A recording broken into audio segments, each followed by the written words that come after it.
Okay, so we're going to read What's All This then. The cast is as follows. Madge Barker, Lisa Tosti. Yep. Simon Blockley, Bill Daniel. Detective Inspector Reese Butterworth, Richard Icewaffle. Not to be confused with Ice Waffle. Leslie Twist Hop, Sarah Wisserman. Polly Perkins, Cat Burglar Extraordinaire, Sarah Franzel. And Lucinda Cummings and Darby, Mayor of Croydon, Ellie Ranke. Also reading stage directions, Ellie Ranke. So take it away. Act 1, Scene 1. A small police precinct in Croydon, South London. 2 desks have been pushed up against each other so that those sitting at the desks have no choice but to look at each other. Another small, separate office is set up to one side of the precinct with a door marked Detective Inspector written in fading black stencil. Against a wall is a table and a hot plate with a kettle for tea and all the trappings to make tea. Just to the left of the tea is a corridor labeling holding cells, with an arrow pointing in the correct direction. A smaller sign taped to the wall just over the kettle reads, "All detainees should be offered tea." Sitting at one of the desks and concentrating intently is a constable. The door to the precinct opens and another constable walks in, removes her hat, and hangs it on the wall. She lets her hair hang down as she takes a seat on her own desk. Hell of a morning. So?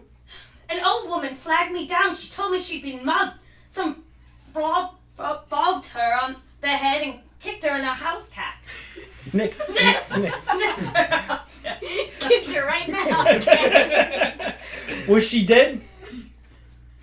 What? The old woman, somebody kill her then. This thing's falling apart in 30 seconds. All together, Tosti. No, nobody killed her. She was quite alive. How do you know? I had a conversation with her for 15 minutes. She made me a sandwich while we talked. At no point did I think I was conversing with an old dead woman. What, had been gas? Gas? You know, built up, trapped wind like. Corpses, shortly after death, will expel trapped gases they've been inside while they was living. So I'm saying maybe you were having tea with a dead woman, and her ended a conversation with trapped wind. Have you been spending your lunches in the morgue again? Fancy place to morgue. Quiet, clean, plenty of good listeners. Never did find her house cat, poor old Bitty. I checked under every bit of furniture she had. No sign of it. She had one of them cat trees, you know, the thing that looks like a couple of carpet samples stapled to a pole. But the cat wasn't there either. Great story. Say, what's a synonym for stabbed? What?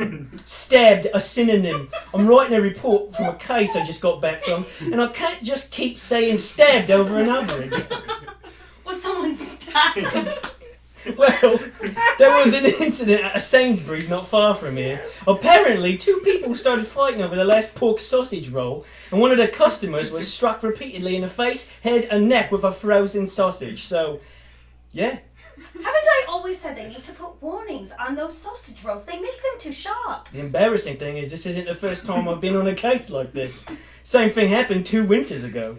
What in the world? What has the world come to when sausage roll-related homicides have replaced gun violence as the #1 killer of Croydon residents? I've stopped shopping at Sainsbury's simply to avoid the risk. Try impaled. It's a fairly good synonym. Impaled, excellent. The phone rings. Madge answers. Croydon precinct, South London. Uh-huh. And how long has it been missing? I see. And you've checked under all the... Yes. The cat tree as well. And your name? And the name of the missing... Okay. I'll see what I can do. All right. Have a nice day. She hangs up.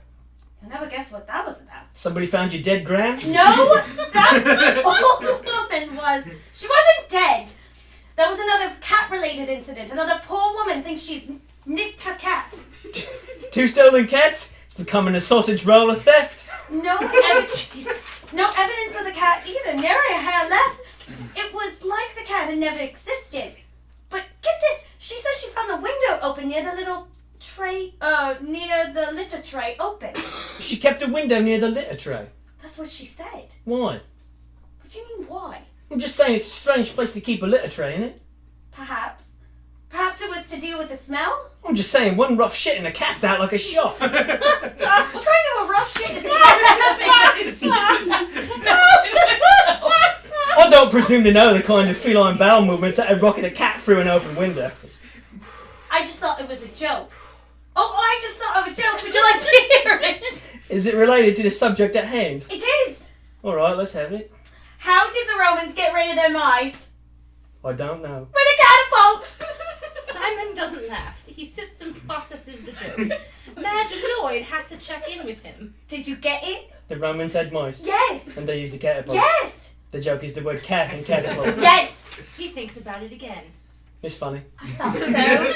The Romans didn't really use a catapult that often now. Should have gone with a ballista. Well, there isn't a cat pun in the word ballista now, is there? I don't suppose so. Then I'm not bleeding likely to use it as a punchline in my joke, am I? Suppose not.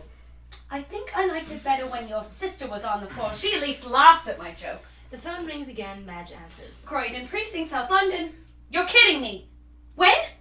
How long has it been since you last saw it? And you checked? Oh, the sofa too. What's the name of the animal? All right. Yes. Thank you. Goodbye. She hangs up. Three missing cats in one day, Simon. Sounds like a real problem if you ask me. Somebody's got to do something about this. Somebody's got to be out there looking for these poor kitties. What are you going to do?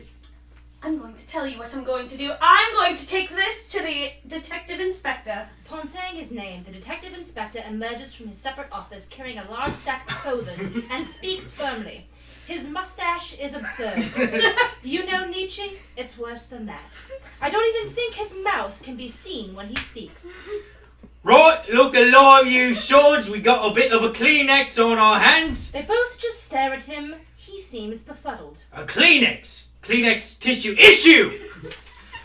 Oh, issue. You've really got to stop with the Cockney rhyming thing, Detective. I've been telling you that no one in the office understands a word of what you're saying. Last week he put out an APB for a male suspect driving a yellow Tuesdays with Maury. I spent all day raiding bookshops before I realised the Ruddy Foo was talking about a yellow lorry. Made sense to me. What's the problem, Detective? Detective Inspector. He yells so hard his mustache rattles. Well? I've taken nothing but missing persons cases for the last 2 days. And to make things worse, none of the missing persons are human. Ghosts? Look at Simon! He's legitimately troubled. I don't think I'll be any help if it's ghosts, sir. What do you mean, sir? What I mean, Constable Barker, is these missing persons are feline in nature. Cats! Precisely. See for yourself. 20 different missing cats all across South London. 16 of them in Croydon alone. I can't handle it. My phone won't stop ringing every time it's some little old lady from some sad flat and a council estate who can't seem to find her precious pussycat. It's driving me mad. I don't get it. Who wants to steal cats? Well, you can ask one of the ladies yourself. She'll be here within the half hour. A suspect? No, a witness. Some young woman went to pieces when she found a cat was gone. Hopefully, you can make some sense of all this. I'm taking my dinner break. With any luck, Sainsbury's will still have those pork sausage rolls I'm fond of. Simon perks up, quite alarmed. You're still new here, Constable Barker, and I'm still not convinced hiring you is the right move. If you can sort this mess out, it'll be a big step towards promotion. I'm considering one of my PCs for the position of sergeant. Detective Inspector, I've been here 6 years. Why haven't you mentioned a promotion to me before? Constable Blockley, your last assignment. Your last assignment involved. Pull it together! She's It was my fault. I'm so sorry. Constable Blockley, your last assignment involved freeing a trap cow from a broken fence.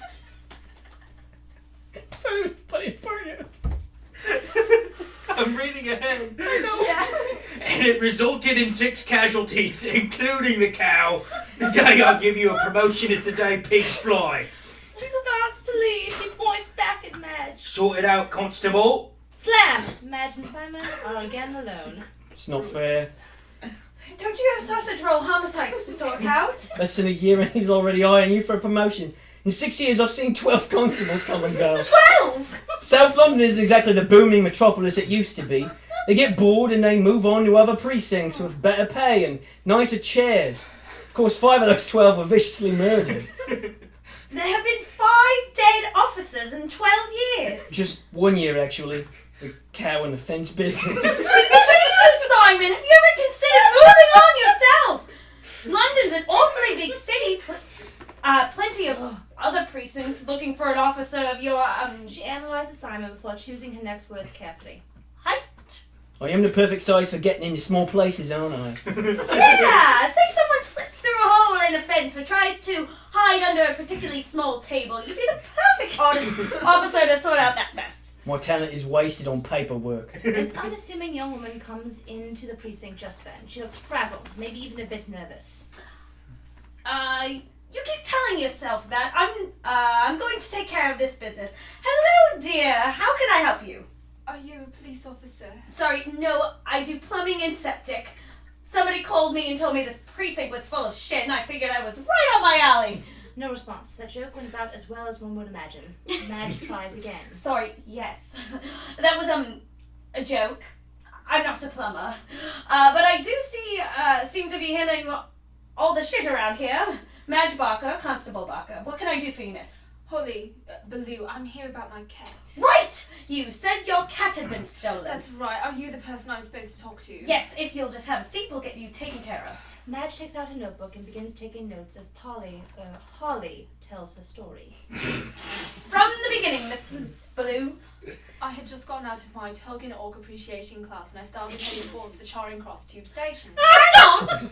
Tolkien Orc? Appreciation class, that's correct. It's an independent study on the aesthetic beauty and uniqueness of J.R.R. Tolkien's orcs, as opposed to the other ways in literature and video games orcs are represented. And it's a class about orcs. And goblins. Sometimes we talk about trolls, but I think we lack the proper textbook for those kind of discussions.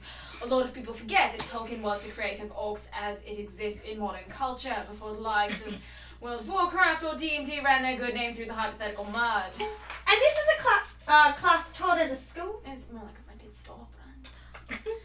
But it's for educational purposes. We get a certificate at the end of 8 weeks. Lovely. And sometimes we dress up in class. Oh, so a bit like theatre. No, nothing like that.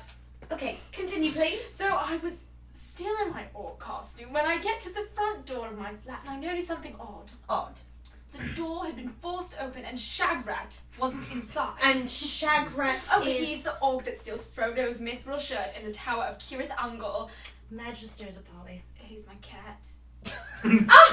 Excellent. I was wondering when we'd get to that. His toys, his scratching post, even his food dish were all gone. Like I'd never owned a cat before. I was only gone an hour. And when did this happen? 2 days ago. I've been papering the neighbourhood hoping to find him, but so far nothing's turned up. You have to help me, Constable Barker. I don't know what I'll do without him. Calm yourself, Miss Liblu. We'll find your, little... Shagrat! Yes, a Shagrat. Little Shagrat.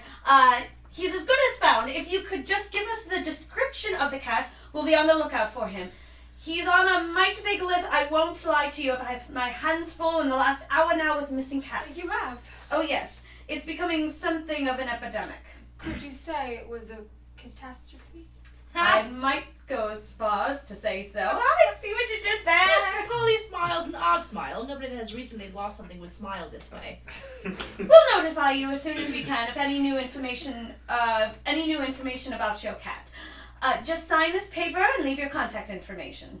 I certainly hope you find... She read ahead. That's the problem. I certainly hope you find all those poor caduceus. I'd hate to think there's some kind of cat burglar out there just wrangling up everyone's precious little felines. Don't be ridiculous, Miss LeBlue. That kind of nonsense only happens in America. Nobody's stealing cats. Nobody's stealing cats, England? In England. Polly, Cats in England. Polly extends a hand to Madge. Good luck, Constable. I hope you catch the guilty party. Madge seems slightly confused by this gesture of good faith, but shakes Polly's hand all the same. Get home safe, Holly. Polly leaves. Simon watches her go. He waits for her to leave before speaking to Madge. Bit odd, isn't she? She smiles a lot for someone who's just lost her cat. Maybe she just remembered a funny joke while she was talking to you. It happens to me sometimes. You just start smiling during sad moments. Sometimes, yeah. I went to my uncle's funeral some years back. While he was lying there in his casket, I suddenly got the urge to stick my finger in his nostril. I never did, mind you, but I couldn't stop thinking about what if I had. I quietly laughed through his entire eulogy. I can't do moments of silence either. I always start sniggering about something stupid. Sometimes when I see dead animals on the side of the road, I like to make up some kind of funny backstory about how it got there. You know, like give him a silly little name and a little human job. It did before it got squished. She checks in with Simon, who stares at her coldly. You're disgusting. He turns back to his paperwork. Madge shakes her head and walks over to the tiny television in the corner of the precinct.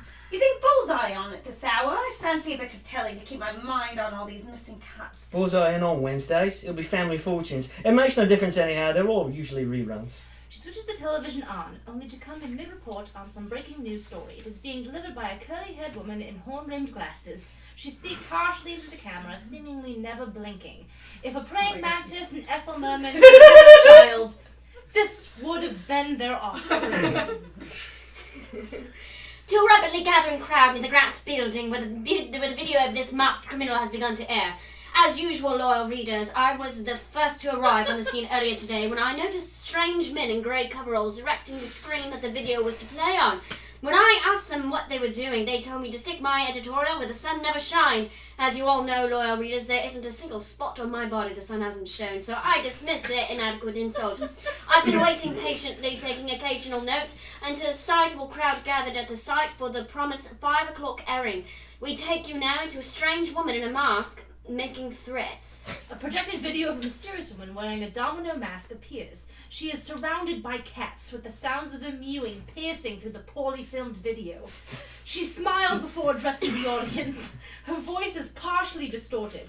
It's possible she's just putting on a silly voice, too. Good evening, Croydon. For the last 2 days, I've been painstakingly ransacking your various houses and flats, taking every single cat I could get my hands on.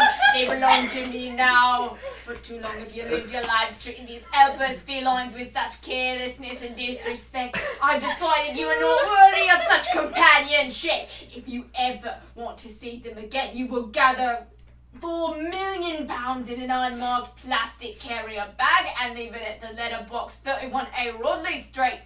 The Croydon police can no longer protect you. They are weak and inexperienced. Especially Constable Madge Barker. Do not put your trust in her work. She will only fail you. You have until this time tomorrow to deliver the money or Croydon will never see another cat for as long as it remains in the Commonwealth. You have been warned. The video ends in static. Twist turns back to the television and finishes her report. Big talk from this cat burglar. This is certainly going to rattle some cages at the Croydon Police Precinct. If I were Constable Madge Barker, I wouldn't want to be anywhere near a phone or window. Rest assured, loyal readers, Leslie Twisttop will have the full story in time for the Evening Standard. For the Croydon Underground Nightly Tribune, good night. And top that. No. She smiles and winks at the camera as Madge shuts the television off. Simon just points at it. The hell was that all about? Scene 3. The door swings open and in strolls the detective inspector with a carrier bag from Sainsbury's. He has the leftovers from dinner mixed into his mustache as he speaks. What the Donald have you done, Barker? They both stare at him. He is annoyed. Donald Duck, I think you can figure out your rest. I didn't let this slip. I haven't told a soul. And how the hell did that 10-penny burglar know you were working on the case? And why didn't we know about this video screening being constructed in broad daylight against the Grants building? And how in the name of stir-fried rice did we let Leslie Top be the first one to break the story? Your witness came in. She told me her story and then she left not 10 minutes later after I did switch on the telly and see the coverage. Nobody knew about the cases but the three of us. The phones begin to ring. Butterworth seethes in anger. I told you to sort this mess out, Barker. You've only exasperated things. I'm going to be on the phone so long, I may as well have the bloody thing grafted to my ear. Don't let this get worse, I'm bloody telling you. He goes to his office. Detective, you got a bit of... He points to his face where a mustache would be. Butterworth just glares at him. Never mind, sir. Slam. You saw it, right? It was like he was storing his pudding in a push broom. What am I supposed to do, Simon? I've just cocked everything up. You didn't do anything. In fact, now you've got a bit more to go on. It was definitely a cat burglar what took all them cats. Better start collecting evidence. Simon answers the phone. Croydon Precinct. Yes, we're working on it. No, I will not tell Constable Barker she is a tosspot. Well, I've got 2 fingers for you too. All right. Good evening, Vicar. See you Sunday. He hangs up. Clergy. A bit rustic, aren't they? The phone rings again. Simon answers. Croydon precinct? No, she's not. May I take a message? Okay. Is there one I or two in the word twat? Alright, I'll give it to her. Goodbye. He hangs up again. I think maybe we got to disconnect the phones. Let me take the next one. There's no reason I can't stand up for myself. She answers the ringing phone. Croydon precinct. Honestly, I am doing everything in my power. Everything just dumped into my lap, but if you would, but you have my word. Yes. Well, I think that's an inappropriate use of the word turgid, especially in relation to barnyard fowl. All right. Thank you. I'll see what I can do. Good night. She hangs up. My mum has a delightful vocabulary. Evidence. Right, evidence. Where the hell do I even begin? She pulls out a map of Croydon, buried under a pile of papers, and tacks it up on the wall behind her. She digs out her evidence notebook. Here's what we have so far. 16 reported cases, with a majority of them making a bizarre semicircle encompassing Church Street and George Street. She sticks pins in locations based on the notes in the folders. Several more reports as far north as Tavistock. and Leonard Road. She pokes more pins into the map. And a few extra near the home office and then Whitgift Shopping Centre. She pokes more pins in the map and steps back. She and Simon observe the map. It is definitely a pattern. That is definitely a pattern. But of what? They look at it a bit longer. Am I crazy, Simon? Or does that look like a bit like a cat head? It is. It totally bloody is. Simon nods. We're dealing with a professional here. I'd say so. So there's a pattern. Hello, Kitty there. A motive. She thinks people don't take care of their pets. And a demand. £4 million. What we don't have is a why. She slams her fist in the desk.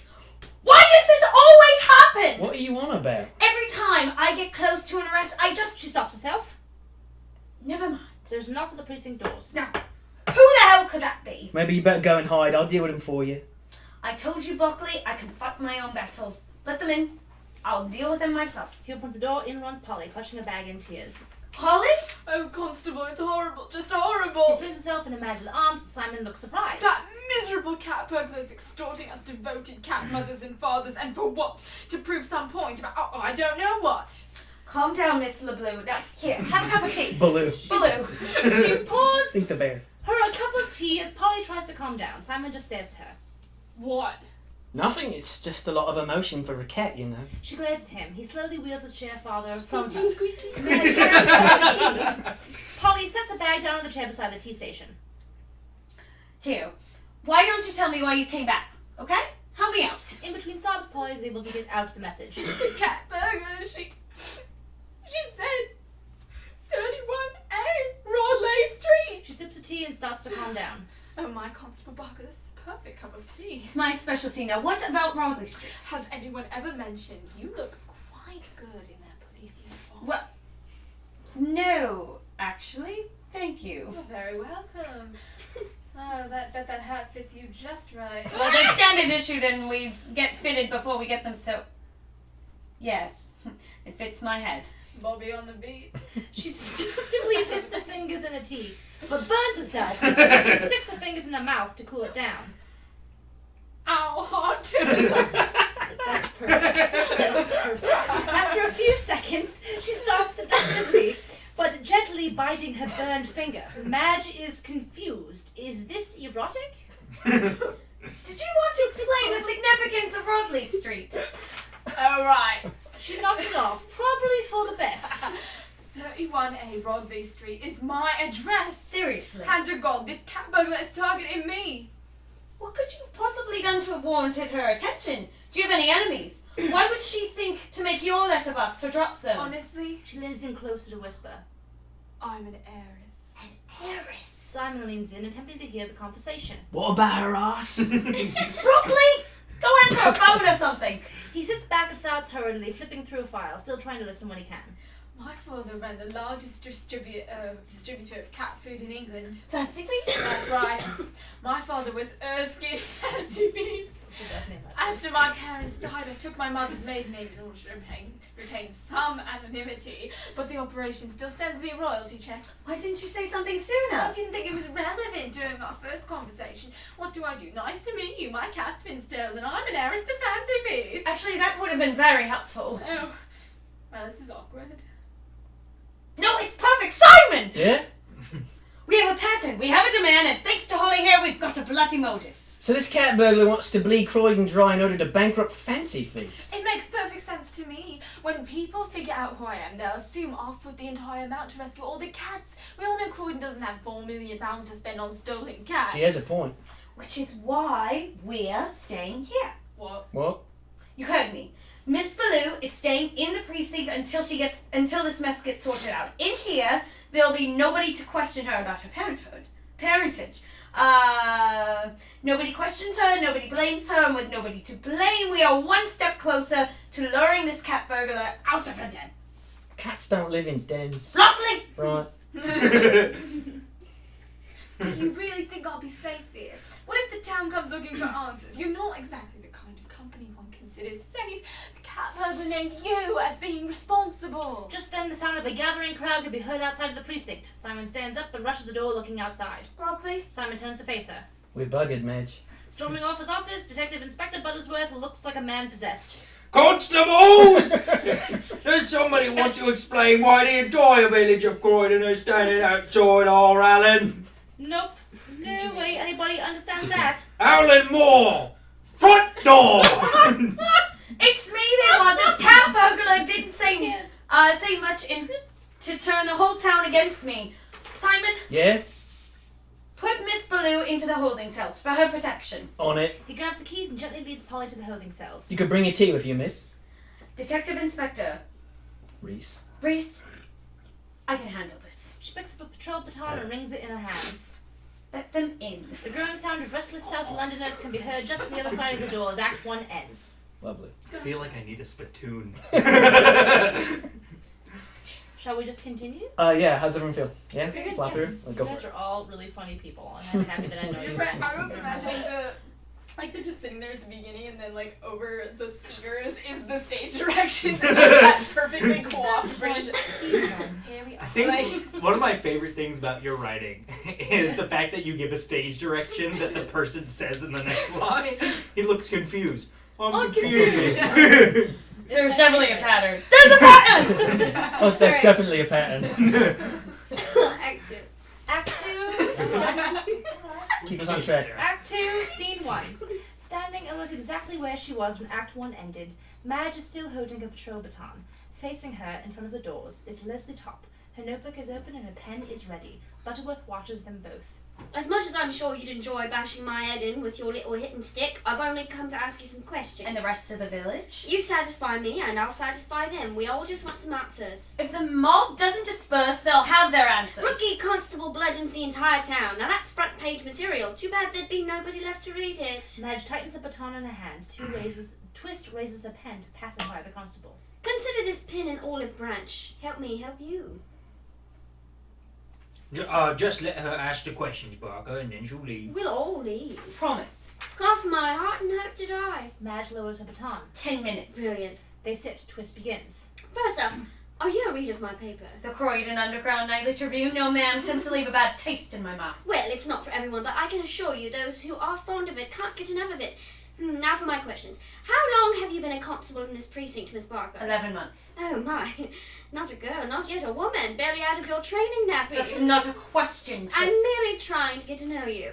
My readers want an expose. Just who exactly is this mysterious police officer, and why has this cat burglar singled her out? Your readers are living up to the same name of your periodical. Twist has to think about that one. She smiles. Cheeky. You have fire. I like fire. Quite the PC you have here, detective. If she solves this case, she'll be after your job next. Detective Inspector. Precisely. Are you quite finished? Sadly, no. What is it about this case that made you choose it? I didn't choose it. It fell into my lap. Literally. A few hours ago, I had little old ladies stopping me on the street asking me if I could help them find their cats. And now I've got 16 cases in Croydon alone, and a cat burglar that wants £4 million of the release of these kidnapped pets. And you blame yourself for their disappearance? Of course course not! It's not like I fell asleep guarding a pet store. We have a criminal in our midst, and this interview alone is slowing down my search for her. Are you quite certain our cat burglary is a her? If it's not, he has some whopper tits. May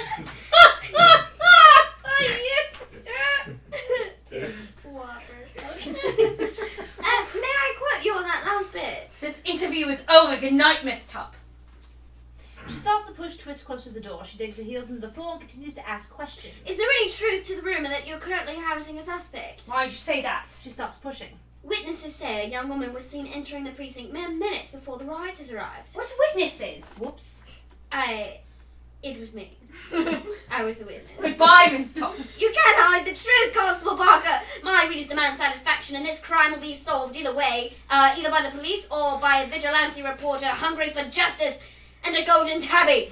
It's the award they give out at the end of the year for best tabloid journalism. It's shaped like a cat. What's the deal with this village and cats? She pushes Twist out of the doors and slams them shut. The sound of the mob dispersing can be heard as Butterworth shakes his head. Oh, she's tenacious, isn't she? She's arguably more dangerous than the cat burglar. One hint of police bias in that article of hers, and the mob is going to bring this whole place down. No, but you saw the case already, I take it. Not hardly. In fact, all of my clues are even more confusing than the last. Assume I haven't been paying attention to you and tell me what you have. Madge gives him a look that wasn't very nice.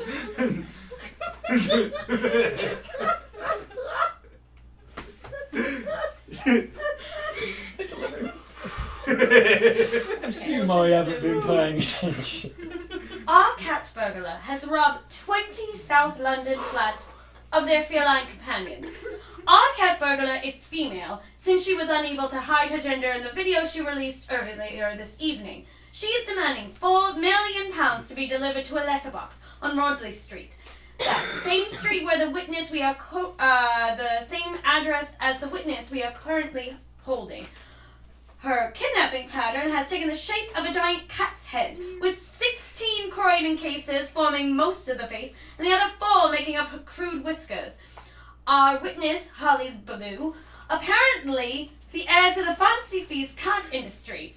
Her theory is that the cat burglar is attempting to bankrupt the cat company by forcing her to pay the full ransom for the 20 cats in question. I've said the word cat so many times today that the word has almost lost the meaning, and my current plan is to keep Miss Blue in holding cell until this time tomorrow and see how this all plays out. So you've got nothing, you've done next to nothing, and your plan is to call the thief's bluff? Madge thinks about it. Yeah, that's pretty much what I was thinking. Cheers. Well, I hope it all works out for you. If it does, expect that promotion to sergeant that I promised. If it doesn't, I'll expect your resignation on my desk before I throw you to the mob. Throw me to the mob? Wait, where are you going? It's Wednesday. I play dots Wednesday night. Don't let Simon eat my pork sausage roll I left in the ice box. Butterworth leaves, letting the door close behind him as he goes. Madge is left alone with her thoughts. She casually flips through the cases on her desk before sighing and sitting back. She grabs the remote to the television and turns it on. Not surprisingly, Leslie Topp has begun her nightly report. Good evening, Croydon, and welcome to See You in TV. How the hell did she do this so quickly? Our top story tonight, as many loyal subscribers have already read, is the ongoing cat crisis and the irresponsibility of Police Constable Madge Barker. Barely a year on the force, and she's already found herself ankle deep in trouble. This reporter... Oh shit, my phone went dark. Sorry. That should have been part of it. This reporter managed an in-depth interview with the constable, and while I'll leave the juicier bits to my loyal readers, I'll briefly sum up my opinions on this plucky officer. Have you ever started eating an apple and midway through realized it was rotten? Perhaps you failed to look at one side, or it had started rotting from within and its skin still managed to give off that fresh look.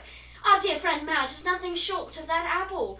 On the outside she appears tough and feisty, but on the inside she's filled with anger and indecision. I'd wager she's barely started working on this case and has next to zero clue where to even begin.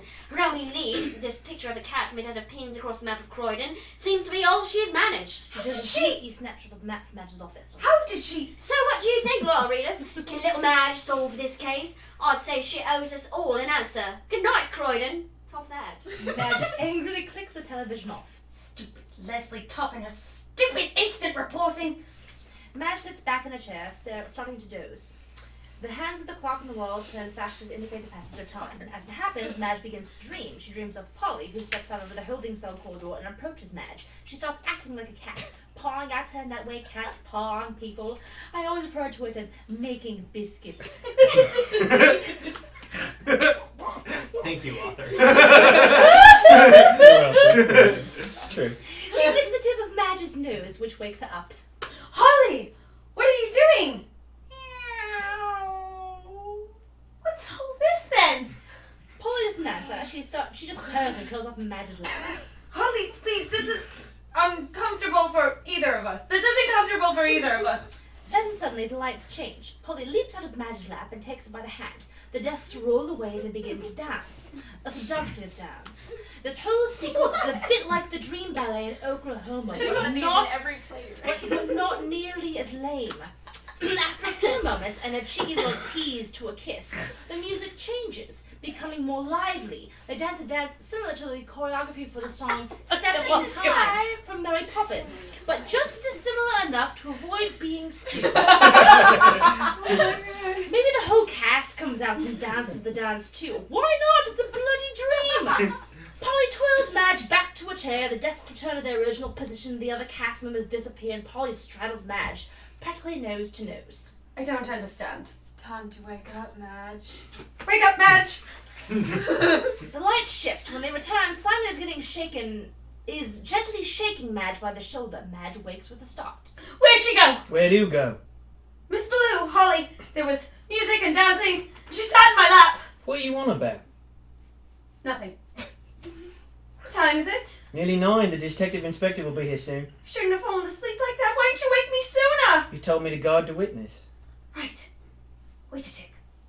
Why are you not still guarding her? Well, that's what I came to tell you. She's gone, Madge. Gone? Yep. What do you mean, gone? Gone. The opposite of still here. Where did she go? Home, I guess. She asked nicely. What? Yeah, I was watching her like you told me, and then around midnight she said... Polly appears sitting behind a barn door. She looks out at Simon. Simon, darling, could you let me out?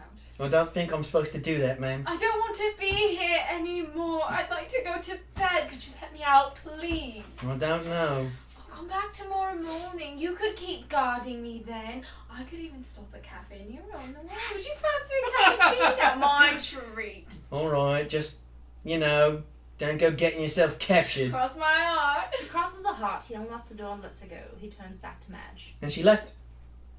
Simon.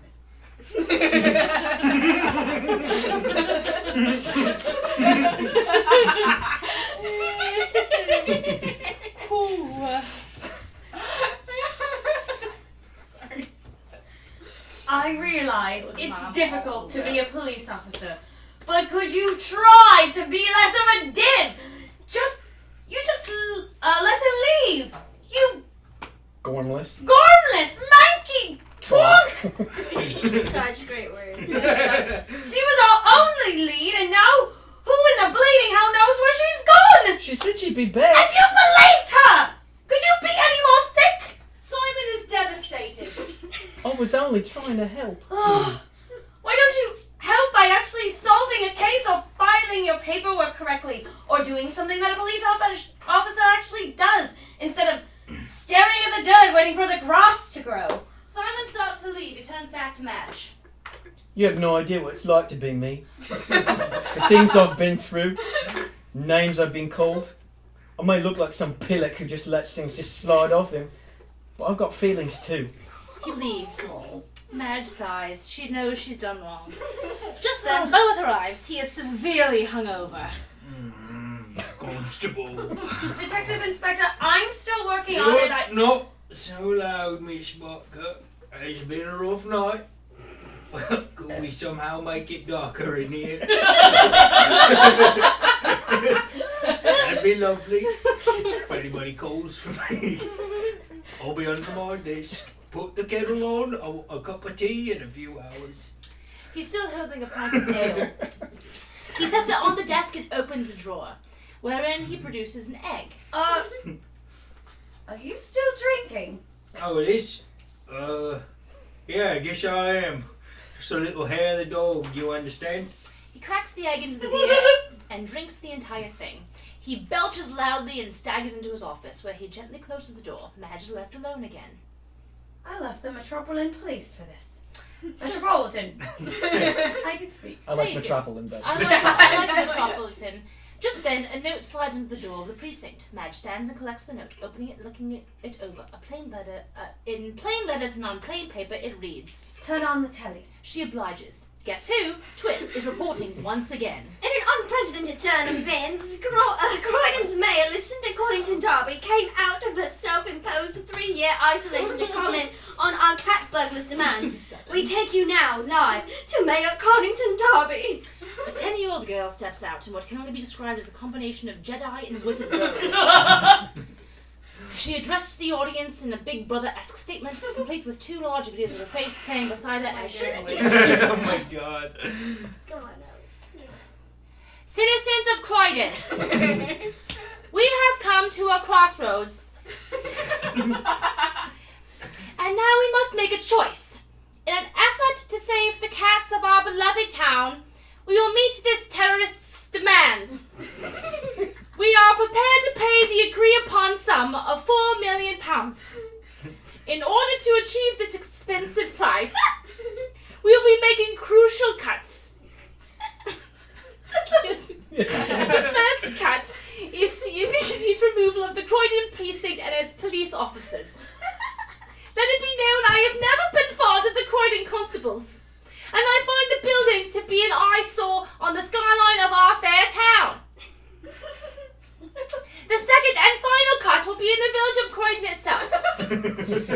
By this time next week, Croydon will become extended acreage to the nearby villages of Sutton, Midcam, and Bromley. It was a hard choice, but one I believe to be for the best. This is for your own good, citizens, and you will not question your mayor any further. She waves a hand over the audience akin to a Jedi mind trick. She turns and leaves. Twist takes over again. A bold choice for Mayor Conington Darby, coming hot on the heels of her 10th birthday when the mayor rented an entire cinema to herself for what she deemed a private screening of the newest Star Wars film. They're selling the town to pay the cat burglar. Butterworth kicks his office door open and looks out at Madge. He is holding an ice pack to his head. Oi! What's all this then? We've got to do something. Like what? You heard the mayor. We're finished. Obsolete. Our constabulary is being shut down. Not if I have anything to say about it. Madge grabs the phone and dials a few numbers. She waits. Get me Leslie Top. Tell her I've got an exclusive. There's a knock at the precinct door. Both Madge and Butterworth turn to the sound. Who's that? It's Twist, love. Somebody phoned me about an exclusive. They look at each other. Still not sure how she does that. Come in and don't make much noise. Butterworth points at Madge. Now, try not to muck this up any further. He goes back into his office. Twist sits down at Simon's desk and cracks open her notebook, clicking her pen and writing before anything is even said. What are you doing? Making some final observations about the precinct before it's sold to pay the ransom. That's what I need to talk to you about. Do go on, I'm all ears. Well, not literally, but wouldn't that make my job so much easier? She laughs. It's so facetious. Madge groans over it and continues. I need to inform the cat burglar of some changes, and since I don't have a direct line to her, I figured you'd be just the thing. You want me to talk to the cat burglar for you? I want you to do what you do best. Report loudly on what the police are up to. Now you're speaking my language. She starts to write. I haven't told you anything yet. I'm just making a note of how terribly witty I'm being today. Proceed. If the cat burglar wants her money, she'll have to come to the precinct to pick it up. I want every pence of that £4 million delivered here for safekeeping. Nobody stuffing banknotes into a letterbox on some random road. If she wants her money badly enough, she'll come and collect it. In exchange, she'll have to give up the location of the missing cat so we can send the patrolmen to fetch them. No cats, no money. Well, Constable Barker, I don't know what happened between last night and this morning, but you're a changed woman. Emphasis on the woman. Twist sizes up Madge, biting the tip of her glasses as she does it. Let's just say I hit rock bottom and discovered there's nowhere farther to fall. Have you got all that? Even the bit about hitting rock bottom. Out! Yes, ma'am. She starts to go, but stops and coquettishly inquires after Madge. And what do you do when you're not in uniform, Constable? Off the record? Yes, absolutely. I collect antique jigsaw puzzles and I run a ladies' fight club. Tough as nails with an eye for complex problem solving. If you were a few inches taller. She just wishes as she walks out. Madge shakes her head. Are all women in Croydon like this? Simon enters carrying a duffel bag stuffed full of money. He slams it on the table in front of Madge, who has been looking over the missing cat cases again. He looks at her. I'm sorry, Madge, I couldn't find her. I looked everywhere. I even checked her address on Rodley Street like you mentioned. No luck. But the mayor flagged me down and handed me this bag. He looks at it. Money is literally poking through the zipper. What do you think's in it? Finally, we're getting some results. If that cat burglar wants her ransom, she'll have to look me in the eye to claim it. You want the cat burglar to come here? How well do you know your ancient Greek history, Constable Buckley? He just stares at her. She nods. Right. Silly question. When the Spartans went to war with the Persians, King Leonidas fortified a tiny canyon passage known as the Hot Gates. It wasn't exposed, so battalions of soldiers had to particularly march single file through the pass if they wanted to engage with the Spartans. This gave Leonidas the advantage. His men could box the enemy Persians in and pick them off one by one. Well, consider this precinct the Hot Gates and the cat burglar the Persians. Persians, not Parisians. And you can call me Leonidas. Did you just tell me the plot of the film 300? Ah, you did know what I was talking about. Well, I'm not thick. Madge pats Simon on the shoulder. Sorry I yelled at you, Simon. It's alright, I probably deserved it. So what we do until the cat burglar comes to claim her money, Leonidas? We wait. If Twist has done her job and the cat burglar wants her money, she'll give us the location of the stolen cats. Then what? Then you go to the location and get them back. Me? You want me to get them? I'll have actually helped solve the case. That's right. And there isn't a soul in this precinct that I trust more than you. He smiles and hugs Madge, then it dawns on him.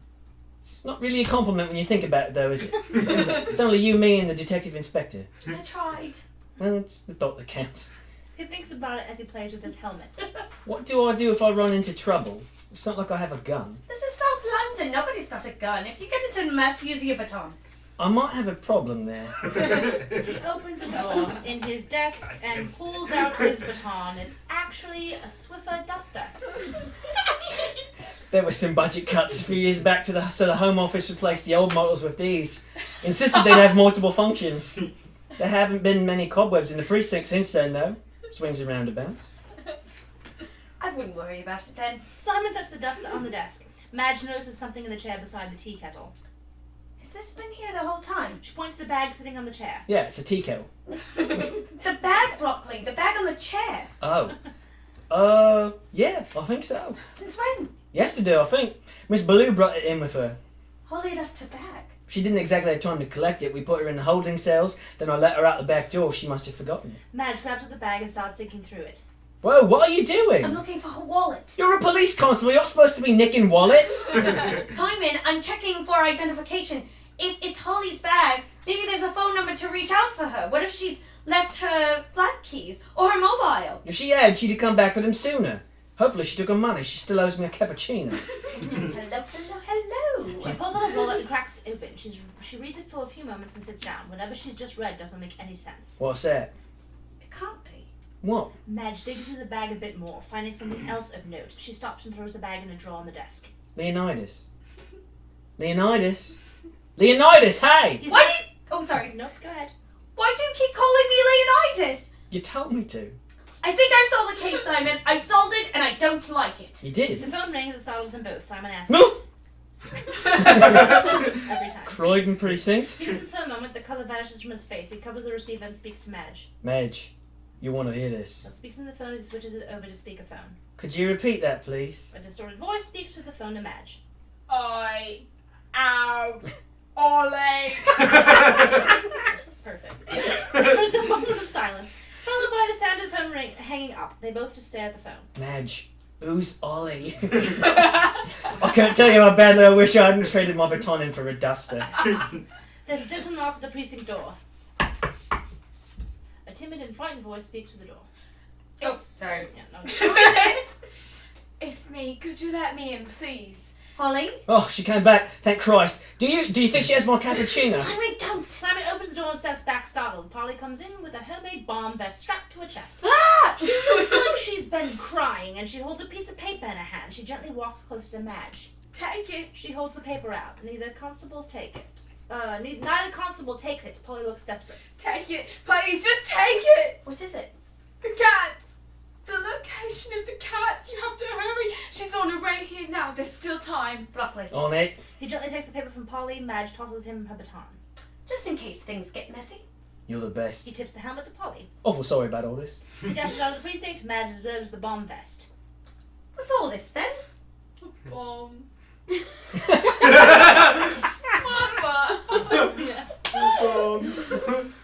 I never presumed the cat burglar had a knack for incendiary weapons. I don't think it's that kind of bomb.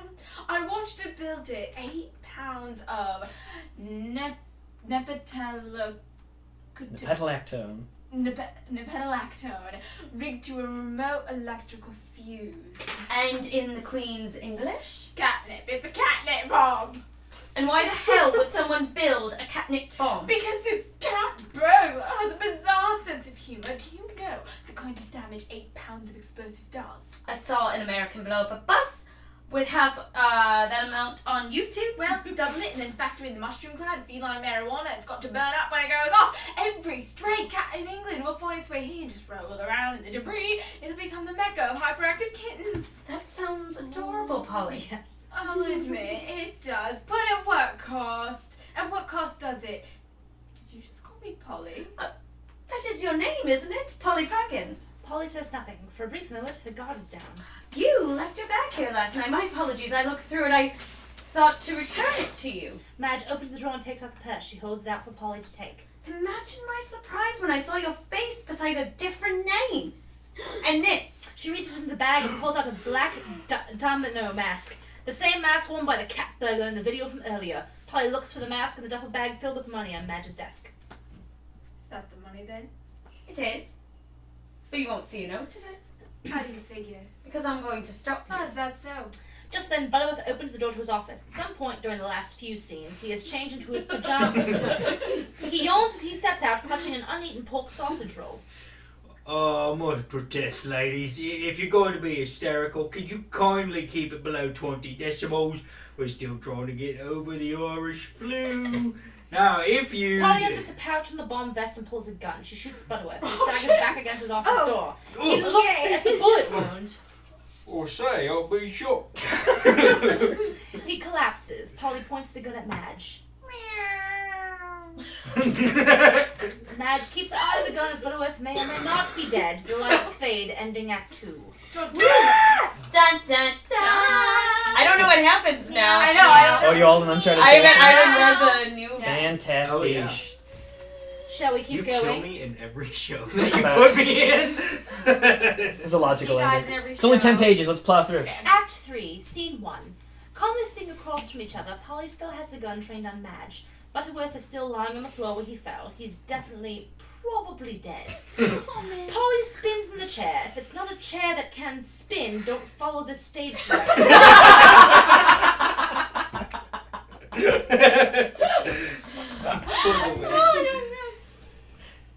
So how long did it take you to figure it out?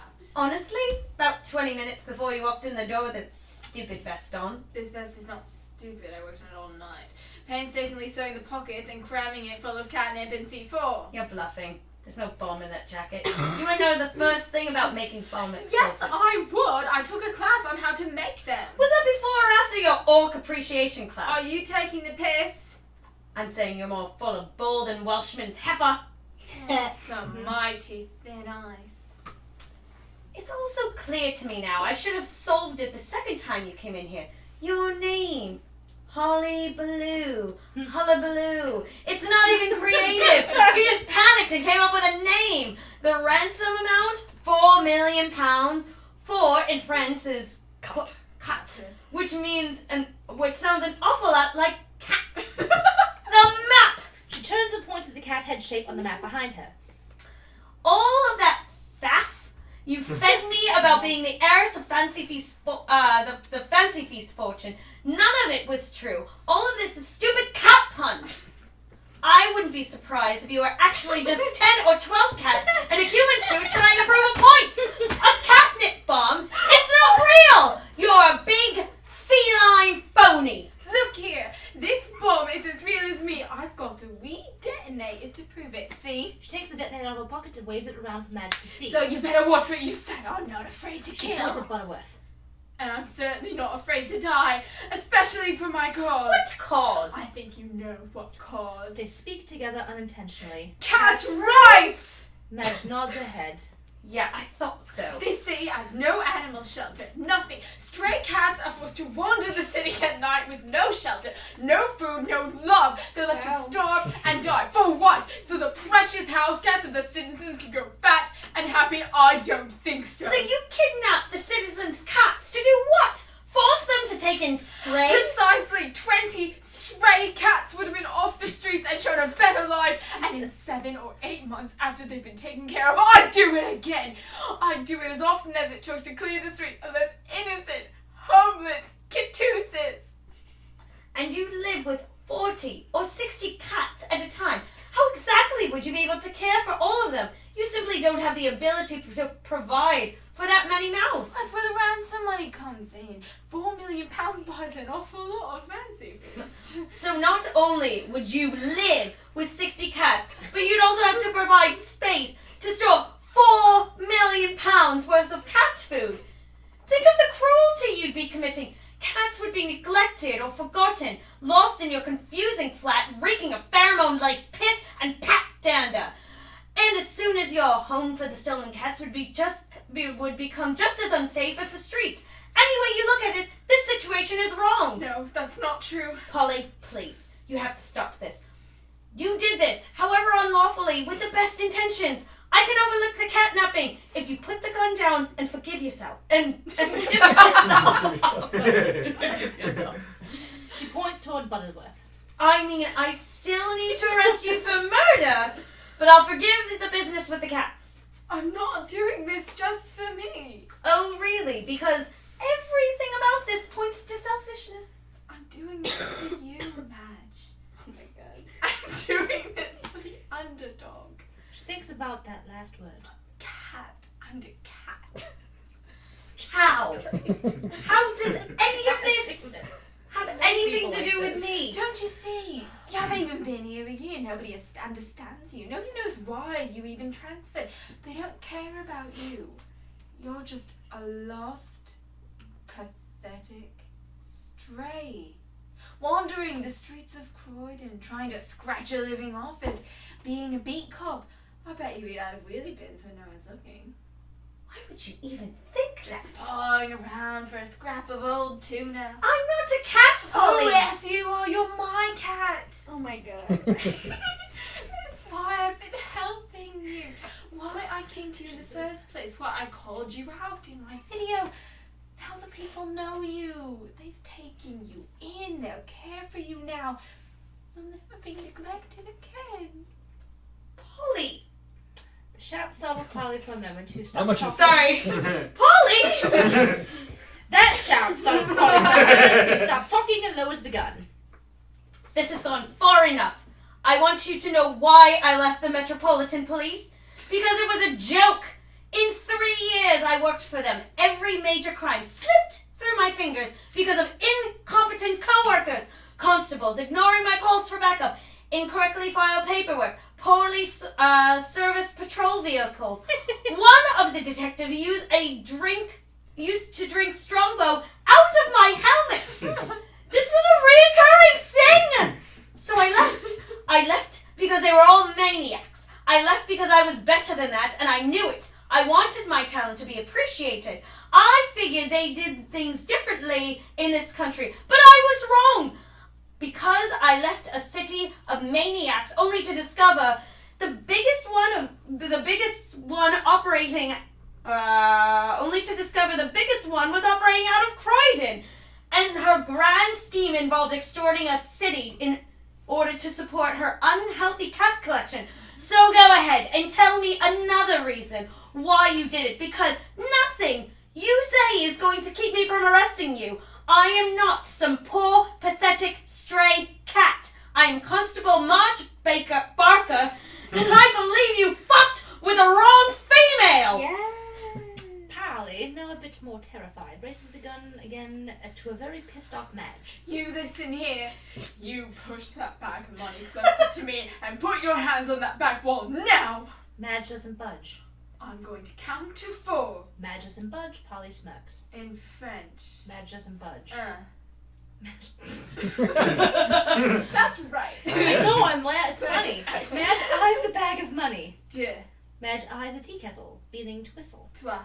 Madge eyes the duster on Simon's desk. Cat! No, That was Madge's line.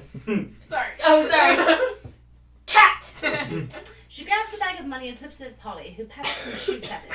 Madge police rolls to the tea kettle and grabs it off the hot plate, opening it and aiming it at Polly, who raises a pistol again to Madge. The kettle's water hits her and scalds her. She cries out in pain as Madge swats the gun out of her hand. Polly grows a terrible and angry growl before striking Madge in the solar plexus and again in the wrist, forcing her to drop the kettle. Don't you know cats hate water? Jesus Christ. She punches Madge in the face, knocking her under the chair beside the tea station. Sorry, Polly. I'm just obeying the sign. She points to the all detainees should be offered tea sign. She charges Polly, who raises the detonator for her bomb vest. They tussle for a moment before Madge grabs the duster from Simon's desk and swats Polly over and over again, backing it towards the door. Her last swat knocks the detonator loose from Polly's hand, but a headbutt from Polly knocks Madge flat in the back. Polly checks for loose teeth and spits a big red mouthful of blood on the floor. I should have known you'd be trouble, Constable, with a last name like Barker. I should have pegged you as a dog person. Polly picks up the detonator from the floor and puts a thumb over the button. But the cat's out of the bag, Madge. Ta-da! Before she can press the button, the door bursts open and Simon comes in, carrying all 20 of the stolen cats. For the purposes and safety of the play, these cats should definitely all be stuffed animals. Madge, I did it! I found them! He tosses all of the cats at Polly, who is consumed by them and screams with surprise. Oh, blimey! I'm terribly sorry about that. Polly rolls among the cats as they engulf her. In the chaos, she stops and spots a familiar cat. Shag-rat. She scoops up a personal cat and drops the detonator, which Simon catches. She pulls all of the cats close to her. My baby. Madge grabs the pork sausage roll from Butterworth's dead hand and rises. She spins Polly and looks her right in the eye. Oh my god. Come along, Polly. No more kidding around. Madge stabs Polly in the face with the sausage roll. She falls dead into the open office of Detective Inspector Butterworth, still clutching the cats. And Madge slams the door. Madge touches a broken nose and looks at the mess. They really ought to put a warning on those sausage rolls. Simon is dumbfounded at the chaos in the precinct. So, what's all this then? Madge grabs a double bag of cash and hands it back to Simon. Get this back to the mayor. Tell her she won't be needing to close the precinct or sell the city for that matter. You mean she was a cat burglar? This whole time? Madge nods and wipes the blood from her face. Bugger me, I'd have never come to that conclusion. He sees the dust on the ground and covered in blood. Hey, you used my baton! Good work, Barker. He pats her on the shoulder, she winces. I think I may have separated my shoulder. Oh, sorry. I must say, these stuffed animals were an excellent diversion. Diversion? Yeah, well, she thought you threw her real ones at... She thought you threw the real ones at her. It was just enough to distract me to give her the old pork sausage in the face. Yes. Right. A diversion. Madge gives him a look. That was an accident, wasn't it? Yeah. So where are the real cats? In the patrol van. And the stuffed ones? Well, they're mine, of course. A moment of bewildered silence.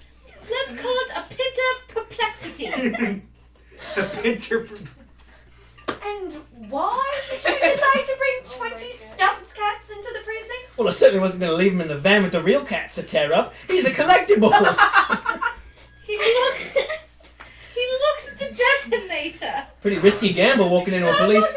Pretty risky gamble walking into a police precinct with a bomb strapped to your It was chest. fake. She wouldn't know the first thing about. Simon pushes the button on the detonator. There is a tremendous explosion contained in the detective inspector's office, which shakes the precinct. A cloud of smoke billows out from under the door. From outside, all the cats can be heard violently mewing. Maybe don't go in there for a little while. Simon takes the money and leaves. Madge gingerly walks back to her desk, tidying up a little as she goes. Picking up one of the stuffed cats and sitting down with it, she breathes a sigh of relief for a moment and delicately pets the cat. The precinct has been cleaned up a little bit, and the bodies of Butterworth and Polly have been removed. Replacing them is Twist, who sits in Simon's chair and smiles at Madge. Madge's arm is in a sling and her face sports the bruising from a recent fight. So, how does it feel to kill a person? Really? You're going to lead with that? Oh, I won't be writing anything on it. I just want to know what it felt like. Have you ever accidentally stuck a knife too deep into a pumpkin while you were carving it? Probably. It's a bit like that. Fascinating. You must be chuffed that you managed to save not only the city, but your precious little precinct as well. Yeah, I'm thrilled. Do you have any final comments on the whole situation? Well, I'm just as happy we were able to get all those cats back to their owners. Obviously, we're in the midst of a terrible tragedy. I feel horrible for the Detective Inspector Butterworth's wife and 7 children, but I am relieved to be done with this. So you're saying it was worth the detective inspector getting killed to save a few cats? I'm not saying that. Can I quote you as saying you're relieved the detective inspector was dead? I did not say You that. did, actually. Maybe not in that exact order, but my notes have the phrases terrible tragedy, Inspector Butterworth, and I'm relieved.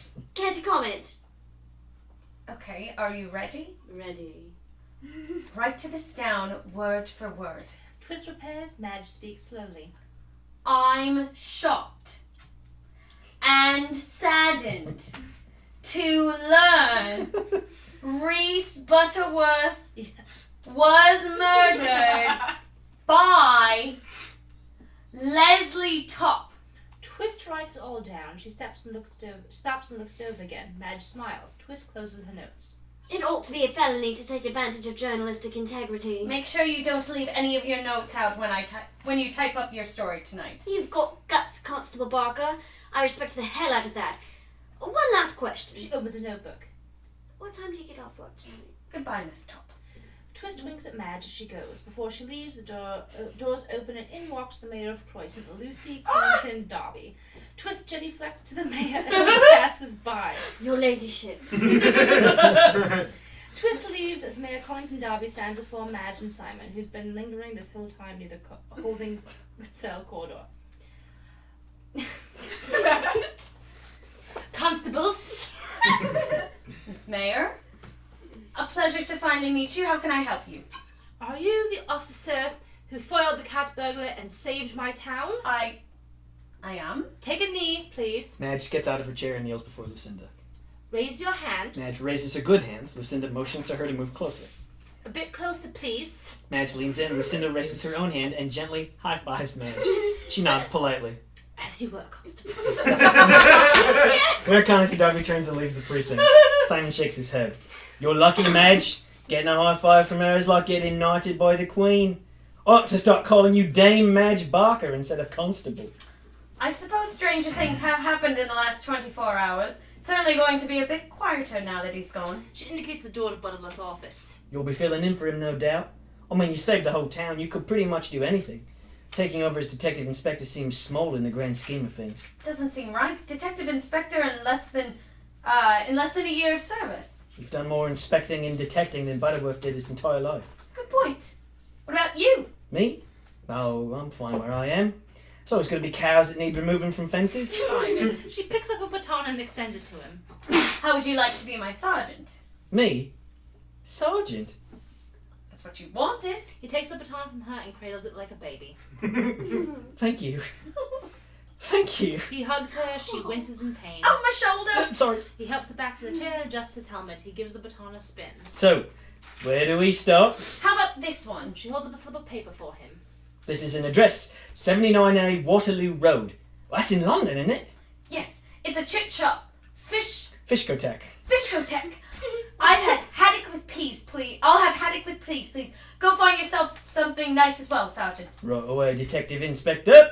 He pops off to the precinct door. Madge sighs and turns his television on. Guess who? Twist reports. Our little town, loyal readers, hasn't seen a lot of action since its founding. The Romans built an outpost, the Archbishop built a church, and World War II built a railroad. But the real story of the day is newly promoted Detective Inspector Madge Barker, who built a bridge. A bridge between the hearts of every cat lover in Croydon and the police precinct. Some might call her crazy for stabbing a woman wearing a bomb to death with a pork sausage roll, but this reporter calls her a hero. For the Croydon Underground Nightly Tribune, good night, and top that. Lights down. Lights up again. After a moment, Madge and Polly return to the stage, sort of out of character, and speak to the audience. We've had a lot of fun here tonight, but I think we all learned an important lesson. We sure did. Okay, are we in English? Normal accent. Okay. We sure did, Sarah. Every year, 7.6 million animals were given up to shelters across the United States. And sadly, only 37% of those animals end up being adopted by the end of the year. Pet ownership is a serious decision. A dog or cat isn't just for a week, it's for life. Well, for at least a pet's life. Inappropriate. Sorry. If you truly believe you are ready to own a cute little kitty or puppy, I encourage you to visit your local shelters and see if a little furry friend is waiting for you. To find the closest animal shelter near you, I don't know, Google it or something. You can get through it. Only you. No, I think I would just cry also. No. Only you can prevent animal euthanasia. Actually, I don't think they can. They can try. I mean, sure, they can try. Good night, everyone. Spay and neuter your And pets. stay away from sausage rolls. Bye. Finally, the play is over. Lights down. The end. Oh my god. Yay. Yes.